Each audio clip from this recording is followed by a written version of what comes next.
tu wakati nasoma na kunguta rumba, watu wa shule kunguta rumba wanaendelea, lakini vision ya kwangu ilikuwa ni vision ambayo ilisema kikapu kimoja kitakuwa kina kila area ya entertainment.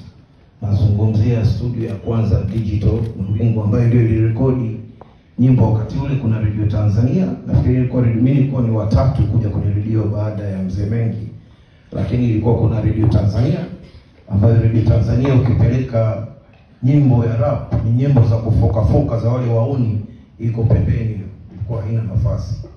Na wengine walikuja tena vile vile kabla yangu, it was the same scenario, lakini hakuna kitu ambacho nilisema ni lazima nihakikishe content ya kwetu sisi itapata nafasi.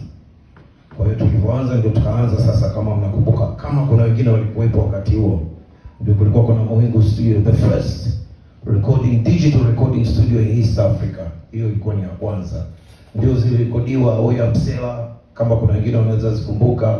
Siamini hii ambayo nafikiria akaja kuiproduce tena